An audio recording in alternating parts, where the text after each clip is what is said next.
Hello, everyone. Welcome back to Line Change, the NHL betting podcast from the Action Network. My name is Michael Leboff, and joining me, as always, for this episode are Tim Kalinowski and Nick Martin. The league has changed over the weekend. A lot of drama. We'll get into all that stuff and how it kind of affects betting. But we're gonna start as usual with these bigger slates with their favorite underdogs.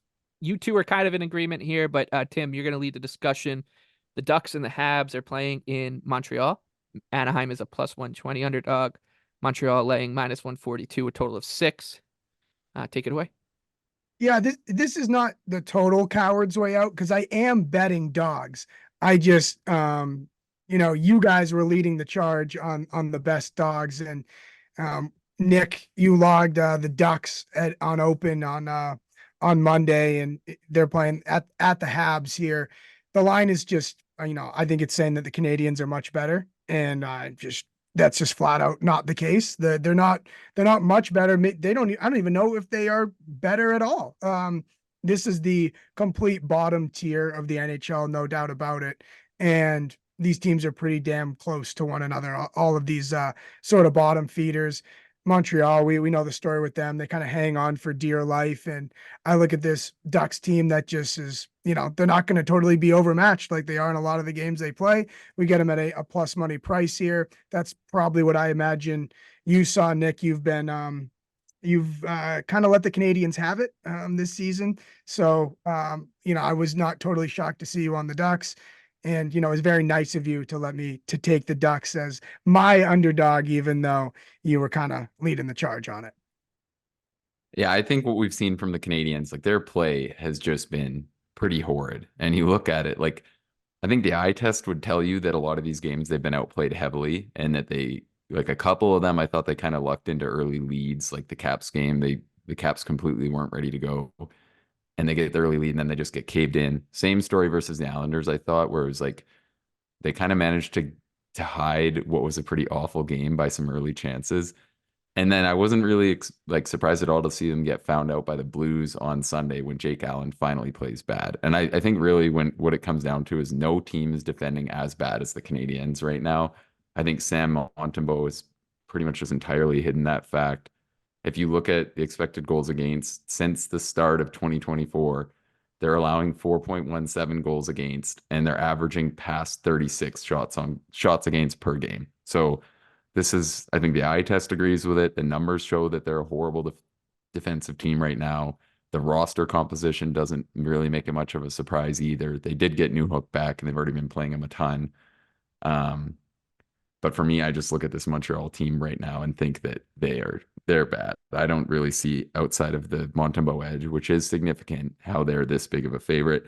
And then to look at the Ducks side of things, if you look at their last 5 games, they beat the Sabres, overtime loss to the Stars, beat the Wild, overtime win over the Sharks, and then they played competitive versus the Oilers on Friday. So for me, they're making a pretty reasonable case that they're playing more or less not bad hockey. I think they're playing better hockey than the Canadiens right now. So I thought this price was pretty surprising. I don't really see how the Canadiens are a favorite over anyone at this point. And I continue to think just the way that they've managed to get points has helped hide a really middling process. Minus 42 goal differential for the Canadiens. And that's with goaltending that is, if anything, unsustainable. So yeah, I think these teams are a lot more competitive than this price suggests. Yeah, I'll just echo all those thoughts. I like the Ducks at plus 120. My favorite underdog, I'll go with the Columbus Blue Jackets. They're plus 160 against one of the teams of the league right now, a team that we'll be rooting for this entire month. That's the Ottawa Senators. They're laying minus 190 in a total here, 6.5. I just think it comes down to one simple handicapping bit of logic here, which is that Ottawa, as well as they've started to show and the 5-on-5 numbers are good and they're getting wins, you cannot trust them to make them this big of a favorite against a team that, like, I mean, you look at the overall numbers, just points wise, right? Like surface level stuff. Right on pace with Columbus and a Columbus team that, for whatever you want to say about them, they do show up. They are pesky, and with Ottawa's goaltending, we've seen some sparks out of it of late, but for the whole season, it's just been an unmitigated disaster. So when you're putting together a team that is prone to making some big mistakes, playing pretty loose, not really knowing how to manage moments, you throw in some goaltending smoke there too. You have a pretty good recipe here for a team to be overrated. I do generally think the Senators are going well. It's just this number is too big for me, Tim. Yeah, I see where you're going here. I'm like lukewarm on it. I would say that if we didn't have our, rooting interest in Ottawa for the month of February, before Nick did his double check on the math and the games played, but still, I mean, I'm also rooting for him because it's kind of a fun story watching the turnaround and them kind of this good team that's fun to watch, or at least from a roster standpoint, be relevant. I think what my concern would be is that Columbus is, goal differential -38. Ottawa's -10. Like I'm with you in that they're kind of closer than this number indicates, but then you look at just that from that's not even that, not a lot of math going on there. And that says the Ottawa's would be a much better team. But the best point I think to Ottawa here is big letdown spot, right? Saturday night, Hockey Night in Canada. We all know a lot of shenanigans went on, but a big win over the Maple Leafs, Battle of Ontario, and now you come in with the Blue Jackets. Like, this team has not shown that they can that you can trust them, and this is a spot, right, that it would be totally playing into the cards of, yep, that's why we can't trust them, because they're going to go lay an egg to Columbus. Yeah, and I'll go. So the other underdog pick that I like here, the Blackhawks are 2+245 at the time of recording. If you can get that, I would play it. It's ugly, but I'm not entirely sold on the Canucks, and I actually think the Hawks have done a lot of things well. They've been competing more or less every night. They were pretty full value versus the Rangers, really, especially when you consider the ridiculousness of the Rangers' one go-ahead goal where was it Vlasic or Yeah, lost his Korchinski? skate. Someone blew a skate blade. Yeah. Outside of that, they did pretty good to claw back, and they've been in every game. You look at the Canucks side of things, they got outplayed pretty heavily by Washington. I thought the numbers agree. They were down by more than a one expected goal, gave up 5 more high danger chances. They were kind of full value to all the reasons why people don't think they're like a full blown wagon to win the cup. So +245, pretty huge number. Chicago continues to they can't score, but they can compete, and every game they've been in recently. So I think they're going to kind of surprise and make this one competitive too. So yeah, I want to bite on that huge price tag. And another thing about Chicago, well, 2 things. One, short term, is Peter Mrazek has been good for them. The numbers show that out too. He's the type of goalie that just on his day is almost unbeatable with his weird, unorthodox style of play. Like you said, they're competing and making everything tough for whoever they're playing on a night to night basis. Been a long road trip for the Canucks as well. Yeah, the price just seems too high here. And the one other note I want to make about Chicago is, even if they do lose this one and continue to just like nosedive, when Bedard does come back, which is probably by the end of this month or sooner, I think they're going to be a buy, especially when numbers get like this, because the rest of the team looks much more competent than it did right before he went down, when it was like a train wreck. So, yeah, I'm on board with this one. Tim, what do you think? Yeah, they're the biggest hold your nose play. It seems like all the time, but they, as Nick and I talked about a couple weeks ago, they cover like the effort spread every game. It seems like they're just, in credit to their goaltending, like you said, they just get shelled, but they somehow, make the most of their opportunities and kind of, I think they've taken advantage of teams kind of trying to come in and sleepwalk, or maybe think it's point night, and then all of a sudden they're surprised. And Vancouver, if they fit into the category of, like we said, not a complete bona fide contender, like this is the first time they're going through things like this, and the things like this is having the target on your back and being like a big favorite and being at the top of the league. Like, it's hard to go into a place like a bad team and make sure you take care of business. Like, they haven't had a lot of experience doing that as opposed to the top guns we've seen in the league for the last couple of years. So I don't mind it. I'll throw a half unit on it. Again, hold your nose. They're a tough watch without Bedard, especially. And Yeah, they and I played think a pretty tight game. Well, that wasn't that long ago, right? That was right before the All-Star break that they played. I think Vancouver won 2-0. 2-0. Yeah. So, and that was in Vancouver. So this, yeah, like you said, like they three straight 1-goal losses to pretty decent opposition. Calgary, Minnesota Wild, and the Rangers for the Hawks. So does look like the little things you want to look for when betting a dog at this price. It does look like they're ticking those boxes. Yeah, and the thing with the Canucks is like it's not a knock to say that like I'm not saying they're not one of the league's top teams. Right now, if they keep going the way they're going, they're going to remind me so much of Boston from last year, where all year we kind of said it like it's not that they're not a top team and it's not that they're like not deserving where they're at, but they also have clearly ran good in close games, and eventually that does run out whether you get to the playoffs or not. And I'm not even necessarily saying like the Bruins were a fraud last year either, but eventually when you're just playing close hockey like this, it does turn. You're controlling less of the result than I think people think. And until it goes away from that, everyone just comes up with their own reasons as why something's happening. And I kind of think that's the Canucks right now. I think they're still kind of in that rhythm. So yeah, let's see how it goes. I don't think it'll be fun, but I also don't expect the Canucks to skate them out of the building at all here. So Hey, I think it's a good long move. road trip, like you said, Leboff, and these were guys that basically had half their team playing in the All-Star game. So not Yep. much of a rest they had. Okay, let's look at the big board next. We'll start with a game in Western New York. The Sabres are plus 124 hosting the Kings. Los Angeles traveling in at minus 148. Low total here, 5.5. The only 5.5 on the board for Tuesday night. Nick, you're looking to play the Kings. Do you think you'll get a number that is playable though? Yeah, I would cut off right at the current minus 148. If you can get that right to minus 150, I would play. And then if you're getting over 5.5, I would actually play 5.5 too. I don't know if there are too many out there, but 5.5 seems way too low for me on a Sabres game. I think the Kings still have a lot of offensive upside and that they've kind of been on the low end of things on the offensive spectrum. And then one guy I want to watch in the prop market in this game, especially because I think the Kings are going to get theirs offensively, is Kevin Fiala. I thought he played really well Saturday versus the Oilers, and it kind of seems like the vibe around the team for me with McClellan and kind of Doughty's comments. I think he was one of the guys who wasn't liking the situation, and that people kind of expect more out of. And I think his skill set kind of shows that his season had been disappointing.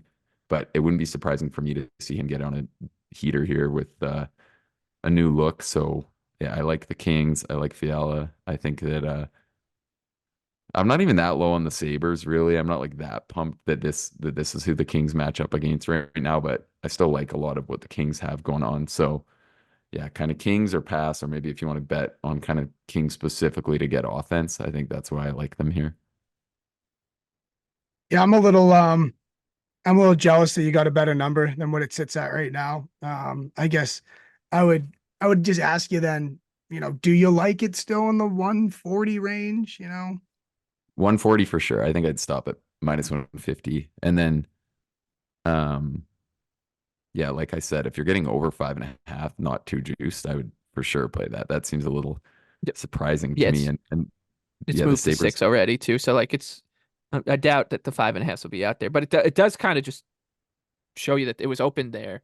That I think that the Sabres offense is still weighing in on how underwhelming it's been in the situation. Plus, like, you can't guarantee the Kings are going to give you good goaltending either. And Owen No. Power, keep an eye on that one because he left practice today with an injury and he's getting imaging done. So that sounds like a problem. As poor as a lot of these players have been for the Sabres, it's not going well.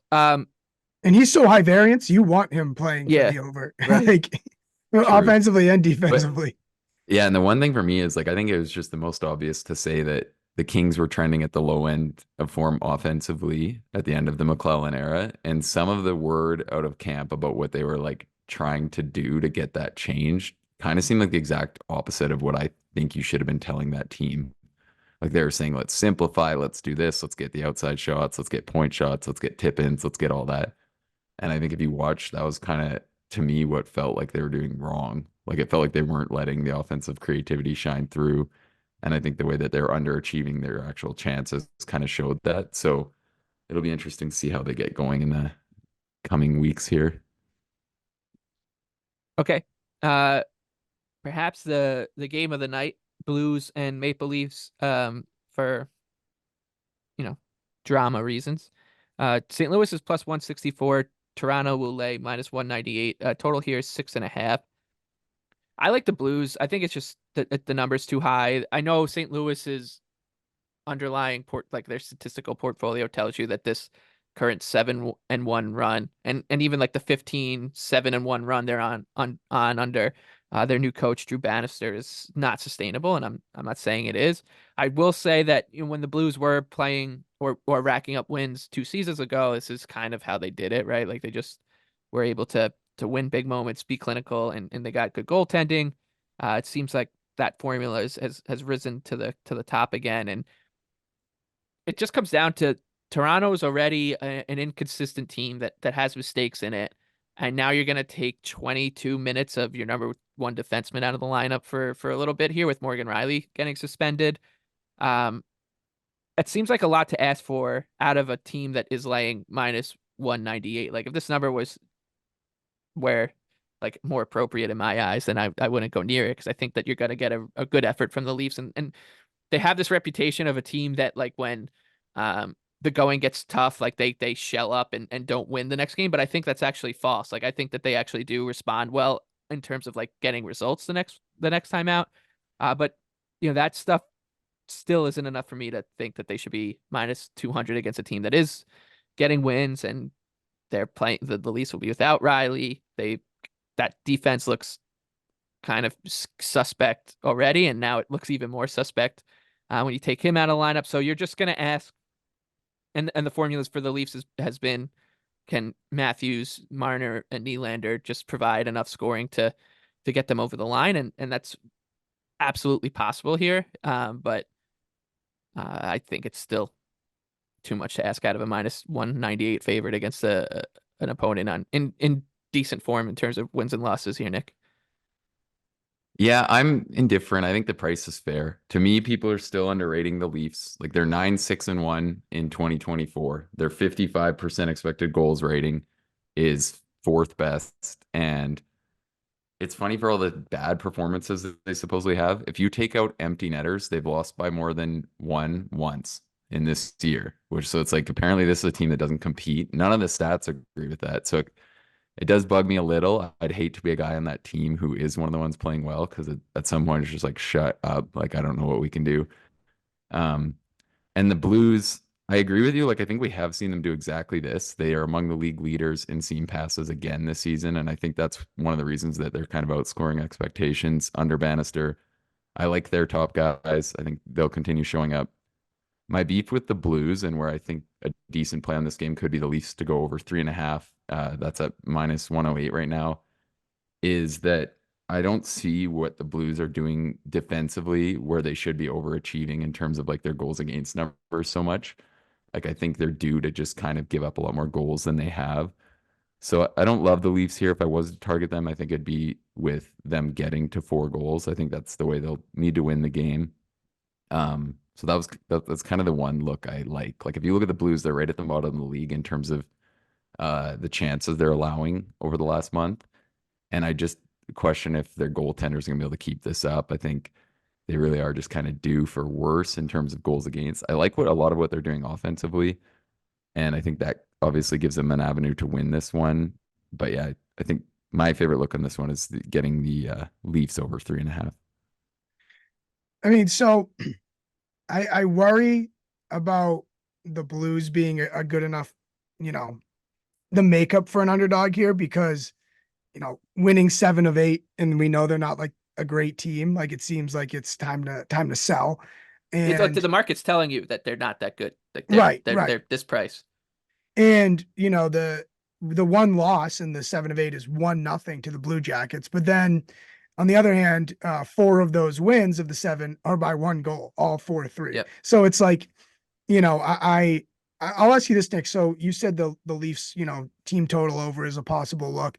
Does no Riley help or hurt that? Because Oh, it would for sure hurt that. Because well, he's on and the power play. He's a good puck mover. Like it definitely hurts that. But I think you can live with it because I like the way that this spot sets up elsewise, and then I like the way they'll lean on their big guys if it is close. Like I'm not expecting them to blow it out here.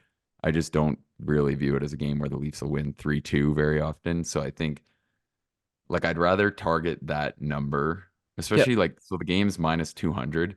So the only situation where you prefer that is if they win 3-1 or 3-2 or 3-0, right? Right. Because so getting like almost even money on them to go over 3.5 just to me looks much more preferential because there is obviously the world where the Blues, they've been really potent in front of goal. So I'd rather just take that chance that, you don't lose 5-4 or something like that. So that's kind of where I arrive at that look. But yeah, I would definitely say that Riley being out is a net loss for the over. I mean, they're going to Yeah. have McCabe running the power play Yep. instead, it looks like. So And I don't mean that as like a stupid question, because obviously Riley is, offensively talented. I meant it in the sense that the Leafs have their decor has played well when called upon this year. Like like as a unit, to a man, they've been, overachieving, I feel like. So I was worried in terms of, will they play a very kind of like try and play a more defensive style, and not take as many chances and have, like, the weak side D join the rush, things like that. Like that's what I was kind of worried about. yeah, no, I think you're right. And I think it's fair. I definitely agree with it. For me, it's just versus the Blues, the way they've been defending. I think you can live with it. Yeah, get to three and empty netter, like that's kind of For the hope. sure, that too. So yeah, I'll probably pass on this. I'm interested to see what the response is from the Leafs. I think that I'm trying to give them a lot of credit for guys like Benoit, who should be in for a big payday. They've kind of risen to the occasion pretty well here.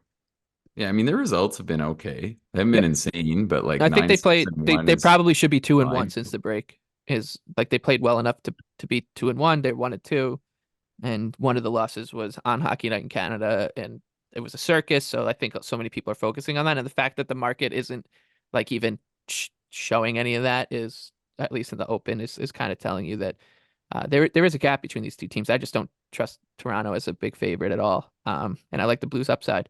So uh, yeah, I'll take St. Louis. And I also will say one other thing. Um, and Nick, you kind of sparked this thought in my head, is it's not a bad game to sprinkle a hat trick bet on like Matthews or Nylander. So Yeah. that might be the way to go. I could see Neil. I mean, I could see both, and I Yeah. definitely agree with that. That is like I think it's gonna be one of those things. I like the spot for the Leafs stars, and feel like a response. And you look at the Blues; they give a lot of space. They don't have a lot of good D men. Even the ones who kind of get credit for being good D men. Like I'd be interested to see it. I think maybe right now one of the biggest difference between like common media and the stats and like even the eye test is Pareko, because he is like we talked about guys who have a rep of being like irritating and physical and just defensive defensemen, but he's one of those guys. I think if you're like Nylander and Matthews, they're like, yes, let's go. Like I'm Well, getting my also space out there tonight. Also, to pat myself on the back with my call on Nylander anytime last week. The problem is I was in Vegas and the start time of the game caught me off guard, and so I forgot to bet it. So that's probably why that won. That's all right. It happens to all of us. It happens to all of us. Okay. Bolts and Bruins up next. Tampa, talking about a good response. Like it was the Blue Jackets, but I actually thought that was a pretty like just well managed situation by the Bolts getting that win over the weekend after losing the back-to-back to the Rangers and Islanders, playing terribly against the Islanders, losing Sergachev, and all that.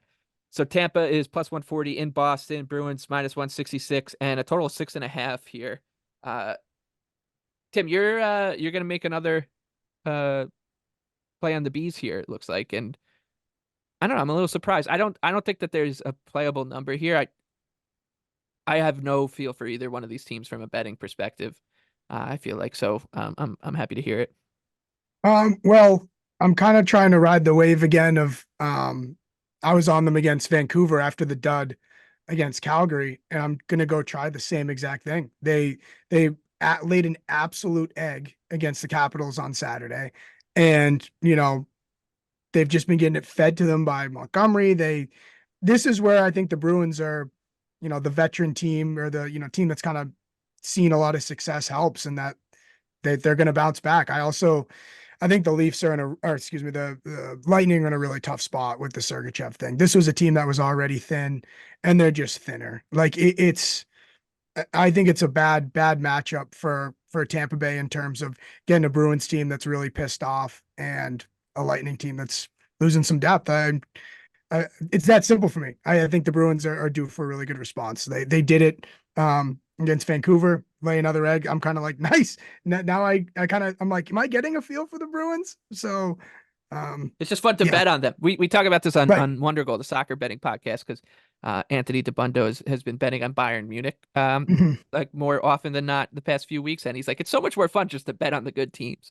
Right. That's what I'm saying. I'm Yeah. like, I'm excited to like finally be able to bet them. So I saw success against Vancouver and I'm like, hey, that kind of sets up again. I didn't touch the Capitals game. I'm like, well, finally I get to bet the Bruins. I literally lost so much money fading them last year that I guess I'm trying to make up for it. Yeah, to me, this one looked fair. Just the one quick note I'd put out there that I think is a little interesting around Tampa, because I've seen people really, really writing them off because of it, is the Sergachev thing. He really hadn't been good this year And at all. he hadn't played in like He hadn't played and he hadn't been good when he was there. And obviously they're not happy to have him out of the lineup and they believed he would have turned it around. But just talking, if you're gonna like compare to their, results this season on like kind of a one-to-one level, it's not like he's been there or been playing great. So I think that is just kind of the one relevant thing. But I thought the prices looked fair here. And you're right, Nick. That's definitely the right thing to say. I just even it was the kind of for me the hope of like he'll turn it around. Now it's like he's not even here, and that's that. It's like almost like cluster injuries in football or something. Like it's just this team is.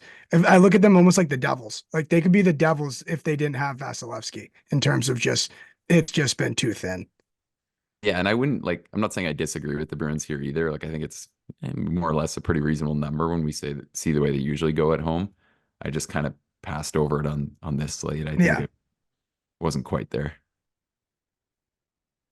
Okay. Let's head to the island, where the schedule makers have done it again. Another brutal spot for the Islanders as they got to welcome in a team on a back-to-back after they play the Devils on Monday night. The Seattle Kraken are plus 124. We are recording this before Seattle plays New Jersey at the Rock. So just keep that in mind. Isles minus 148 at the time of recording. A total here of 6. The Islanders played a pretty woeful game. Definitely their worst since the Wah takeover against the Flames. Their top guys, I think, were still going, and I'm gonna talk more about that in the best bet segment later on in the show. But I do generally think we're all in agreement here. But I want to cede the floor so people don't accuse me of seeing things through blue and orange glasses, which I don't do. I'm reacting to the schedule makers, just once again shelling the Islanders here. Nick. Yeah, I just froze a little bit thinking about your Islanders, but it's I feel like we've lost on this spot. I mean, I guess the Tampa game worked out, so good They've for been that. terrible But all season. They've been terrible all season against teams on the second leg of back-to-backs. I think it's 3-9 or something. and I bite every time. But Yeah. yeah, this open minus 148. I think especially if Decord plays tonight in New Jersey, I don't really see how it's not going to close like minus 170. I think that the Islanders deserve to be a pretty big favorite here. I think they'll have a clear goaltending edge if they're getting in there against Grubauer. Um, The I enthusiasm in your voice is it's just coming through here. yeah. There's just been so damn many of these, but and that Saturday game really was a shock because I was They were like, bad. oh wow, and they were bad, and it was funny because that one actually moved against us, and I was like, really? And then the Yeah, that Flames was came. Varlamov was starting, so there's some chicanery at play there. Yeah. But to me, the number just looks wrong. So I'm trying not to bite on these spots as much, just where like I know it, I think it's going to close like at like minus 170, but it's just, it feels right. I think the Islanders can definitely take advantage of a Kraken team that really hasn't had a lot of offensive upside this year here. And if they can just get a few past Grubauer, you got to expect a big response from the Islanders. So yeah, kind of begrudgingly think it has to be done. What would you play it to? I would say let's go, I think minus 155. Actually, no, you know what? Let's minus 160 with Grubauer in, I'd say is Okay. the right spot. Tim? Here's why. Okay. Here's why we continue to bite on these. If you remember, we were all on the aisles back in November when they played the Kraken and tragically lost in a shootout. It was I think, all of us are up late at night, not Nick, but Leboff and I were blowing up the group message. Leboff, I hate your team. Why do they do this? Screw these guys. So now we get a rematch. And why I like the Islanders, in this spot, one, the Seattle back-to-back, but in that loss to the Kraken back in November, Matt Barzal played 14 minutes. He's not playing 14 minutes on Tuesday night, right? So that is the difference, and that is why they should win this version of a regular season game against Seattle. They're actually going to play the best players. Yeah, and the reason that he played 14 minutes in that game was because they were winning. They were winning in that game, and then they blew a lead. So that when with Lane Lambert, once the Islanders got ahead, it meant time. All the good players had to sit. Yeah, Clutterbuck, 10 minutes in that game. In what world should those guys be within 4 minutes of each other? that's so good, so good. Yeah, that game was tough. Try not to think about it, but yeah, we're all on the Islanders, so what could go wrong? I'll be there.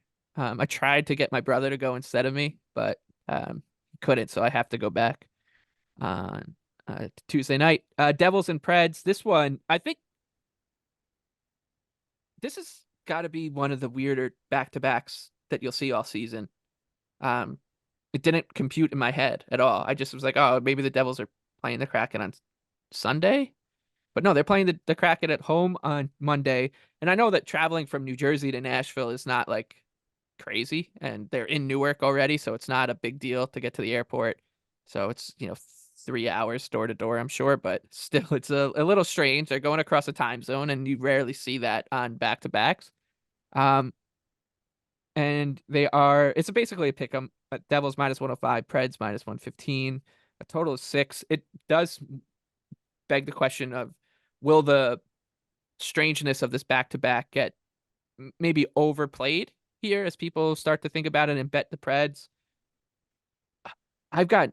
I'm having a tough time. Like, I'm not going to force a play with this one. Nico Dawes is playing Monday night for the Devils, so that means we'll get Vanacek, which you'd assume should be the better option of the two, but who knows with the way these Devils are going, and it's going to be a goaltending mismatch regardless. So it's just I don't know, Nick. This is one of the kind of trickier handicaps to make in quite a while here, because there's a lot of stuff that just doesn't make sense about this matchup. Yeah, I liked the over. I didn't really see how this opened at 6 at all. I feel like odds makers are kind of forgetting the way the Preds are playing, which is not like we've seen the Predators play at all. They're much more an offensive powerhouse kind of team, aside from the fact that they get pretty good goaltending, but their better strength this year has really just been their ability to create chances, and that's kind of held true over the last month. They're in the top 10 in terms of high danger chances for. So I think that's kind of being forgotten about, that's their strength, and that they're better, like their bigger weakness right now is their defensive play. So I think the way that matches up versus the Devils, and the way the Devils need to win games right now with their horrid goaltending, and Vanacek's ill tonight, and he's apparently injured too, which I don't really think matters, because if he doesn't play, it'll just be Schmid, right? So same difference. I feel like you really don't know what you're going to get. If anything, the Devils fans would probably say they'd prefer Schmid plays, but I just thought this opening total of 6 was way too low. I think this any Devils matchup should be 6.5, and the Predators are actually a higher event team than average. So for me, that was my look. I'm kind of leaning towards the Devils too. Like, I'm interested to see where the number gets to. If it gets to around plus 110, kind of given like starting goaltending announcements, then I'd probably bite on the Devils here. The Devils are, what a bizarre team this is. Two things. They are 6 points out the second wild card spot. They have a game in hand on Detroit, 2 games in hand on the Islanders. And Elliot Friedman today, he was talking, and he kind of just cavalierly said, New Jersey's out, they're not making it. I just was kind of like, Really? You're gonna make that declaration? I didn't think that they were. Like, I think they're very much in it. Am I crazy? No, you're not crazy at all. You're not crazy at all. Frege could go and bet the Devils not to make it at a pretty respectable number. So, Yeah, you know, right. So that kind of had me being like, are they done? Did something happen that they're completely done here? Um, and speaking of something happening, you guys notice that Jack Hughes is playing wing, since he's come back, which is really weird.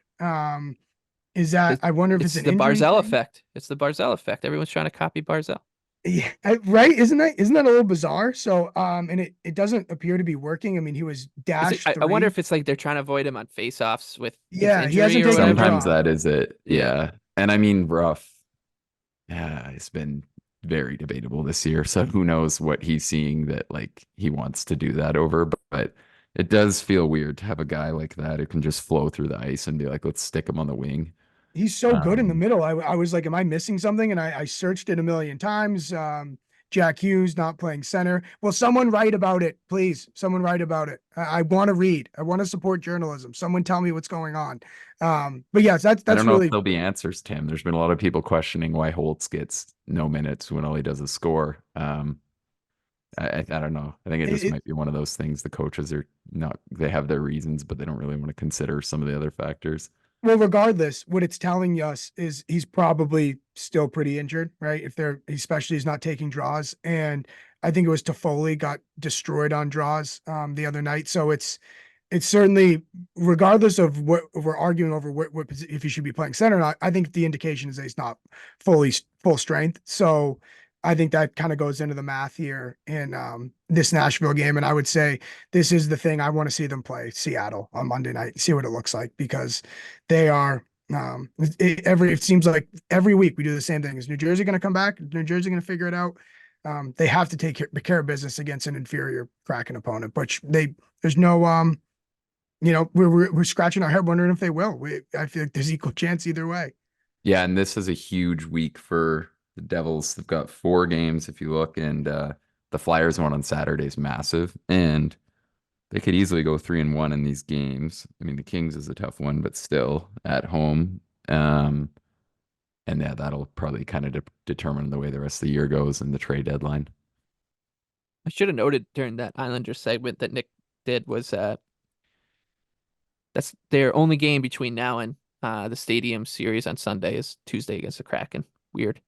Uh, Hurricanes and Stars. I called the Blues and Leafs tongue in cheek the game of the night, but if you're just looking for a two heavyweights going at it, it's this one. Canes are even money underdogs in Dallas. The Stars -120. Total here of 6.5.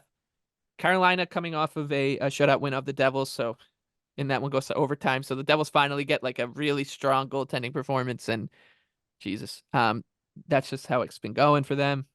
And the Stars are, I don't know, they've been uneven, I think is probably fair to say of late. 7-2-1 in their last 10, so that sounds good. But they had that kind of, I would call it a rickety performance against Toronto after a lucky win against Buffalo. So I don't think that the numbers are like the process is as good as maybe the wins losses tell you, but they're still one of the best teams in this entire competition. So this number looks right. I think that if you were to ask me, who should be favored on neutral ice between these two teams, I'd say Carolina negligibly, and that's what we're getting here. So nothing for me here, Nick. Yeah, I had nothing here either. I still think the Stars are plus 1,300 on DraftKings to win the cup. I still think that's playable. I think we talked even more about how, like, the Hurricanes as a true cup favorite on just the merit of, like, you look at what they are. They haven't even had Svechnikov, and the way Natchez is going now. Like, I think their offense way higher than people are thinking. Could be more so than any other year under Rod. So I like the Canes. I like the Stars, and like you said, I think that's why I just view this as like a complete kind of fair game. I think the Kings have had a slightly better process overall recently, but Ettinger has played 2 good games in a row here. And I think that's got to open some eyes given kind of what you would have expected from him all year long. And that's kind of the main handicap for me in thinking that the Stars are actually the most well-rounded team out of that trio at the top of the Central. I think they've kind of got the best balance of like some top end talents, but a lot of under the hood guys that are kind of quality. And then you look at Thomas Harley too. Oh, like he is playing incredibly well right now. Like I don't think you got to keep your eye on where he's at in the prop market here. Like he put up 8 shots versus Montreal. And granted, that's the best target in the league. But since he's gotten up with Heiskanen, that unit is going off every night. So I think if you can get 3 shots at plus 120, that would be moving the number a fair bit from where it has been. I would play that as well. Yeah, I said lean Dallas here just because I think I expect them to have a goalie advantage with Ottinger. I know he kind of dipped for a little bit, but I think that's where I actually get to leave off the Stars being a favorite on neutral ice. I just trust their goaltending a little more, but I guess I'm scared to play it because we've seen Ottinger, he dipped a little bit there, so that's kind of why it's not enough for me to go play it. But I would say my gut reaction would be Stars should have a goalie advantage. Yeah, it still feels like the Stars are a tiny bit under the radar, I think. Yeah, that's Maybe it's kind just of me, but like they can win this game in hand they have with the Canucks and they'd be 4 points out.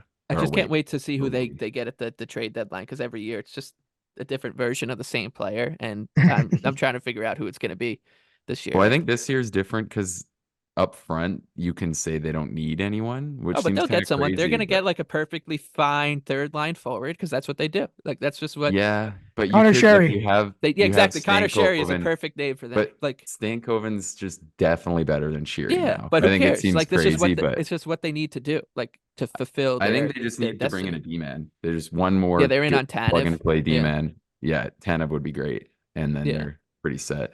Yep. A No, Luke Schenn type. I don't think that they need any help up front. I just like they need to do it just to make me happy. Like go get like Jason Zucker. Carl Like Hagelin. yeah, exactly. Get the guy that we could say after they won like the first round 4-2, like, ooh, Yeah, man, that guy was a difference. He might not have scored all that much, goal and assist in 6 games, but shrewd move by the Stars to get Connor Sherry. Um, Wings and Oilers to wrap up before we get to best bets. Detroit, they are on a heater still. Come out with a big win over the Canucks on Saturday afternoon, in a good spot in terms of the playoff race, and still plus 170 in Edmonton against the Oilers. The Oiler minus 205 here, total of 6.5. It's gonna the Red Wings are gonna be pretty frustrating, I think. Um, just generally down the stretch to kind of figure out like where their true level is, because they're doing so much, they're doing just enough in key areas like every game to win. They're finishing well. The goalkeeping has been terrific. Alex Lyon, especially, like Alex Lyon, it had what's his name? Derek Lalonde handed the keys to Alex Lyon earlier in the season. Like this Detroit team could be up closer to the Panthers than to Toronto and Tampa, with the way that he's gone. So I just don't know what their true level is at all. This number is a little tempting considering like how they've been racking up results, Tim, but I'm kind of terrified to bet against the Oilers, so I'm just gonna sit this one out. that's how I feel. Maybe I feel like the market could be a little too high on Edmonton, in just terms of like any given night, right? And I think that Detroit is no slouch, right? I think Lalonde's such a good coach. I think he's a really good. I would put him in a high category if I was ranking NHL coaches. Yeah, exactly what you said, Leboff. I'm just too afraid of Edmonton, but I really want to play the Red Wings at a big dog. I think we could, at the end of the night, be like, why didn't we play them as a big dog? Like they're pretty good. They're not Anaheim. You see that big of a plus number. It's like, wait, is this Anaheim? Is this San Right. Jose? Like, Yep. Yes, I mean it's a fair thing to say. That the thing that's weird about this Red Wings team is like they're 10-2-2 in their last 14. They've been outshot by 100. oh, So I don't know. Nick, yeah, that's not good. what are your thoughts? Yeah, I think the best comparable for the Wings is actually the St. Louis Blues. They're in that similar kind of boat where they can really be clinical in front of goal, but defensively, I think they're way, way worse than their recent results show. I can't see where they're defending a lot better than the underlying results state. and those results state that they're one of the worst defensive teams in the league. So maybe they're a little better than that, but like you're talking about a team that's just really been ripping just because Alex Lyon. So I don't know if I buy into that. I think that my favorite play, with the Oilers being as favored they are, is the over. I like the over. I think that there's a lot of ways for that to get home. If anything, I know the underlying results are really, really good based like for the Oilers in terms of their defensive play the last 6 weeks. But that's probably where I think there's more room for them to kind of come down to earth in a tougher schedule. Whereas I think offensively, it's obvious to say that they're just one of the best teams in the league. So something like 5-3 Oil here would make a lot of sense to me. I think that's a pretty realistic score line. You can get Oilers and over 6.5 at plus 140, or you can just do the game total to go over 6.5 at minus 130, and I would play that to minus 140. I think those are both solid ways to attack this. And the other interesting thing about the Oilers too is like they've done all this with their power play not in good form.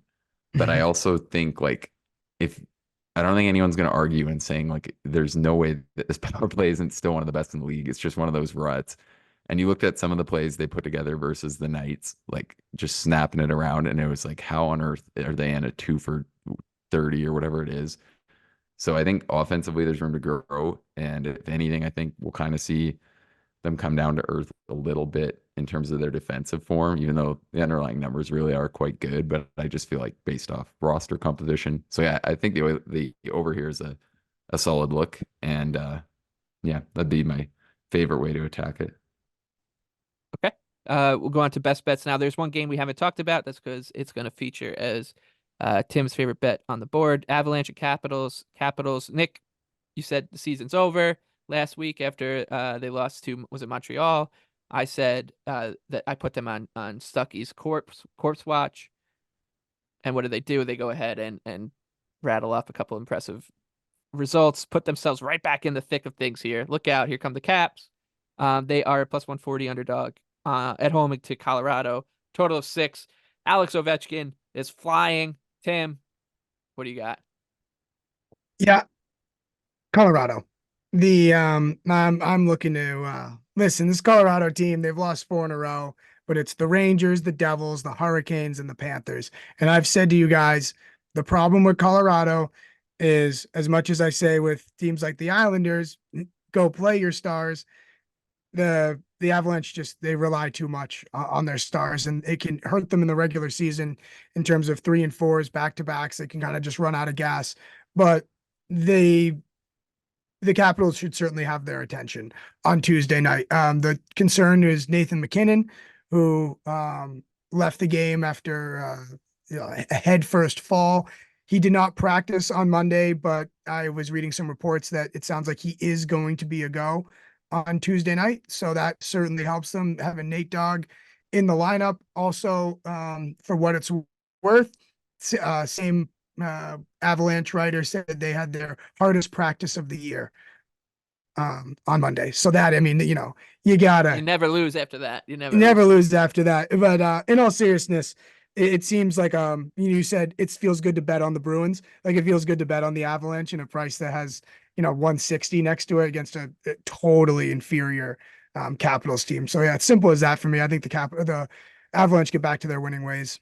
I think as much as we could see that the Caps played really good on the weekend, that's still getting priced into this pretty heavily. And I also think the Avs got found out last week. Like we talked about it. I don't think they're well-rounded enough at all to be viewed as like a true cup contender right now. But like obviously they're going to get some reinforcements, but for the time being, I think when they go head to head with like a Florida, there's too many mismatches across the lineup for all those big guns to cover up. Same thing with Carolina. I think that showed as well.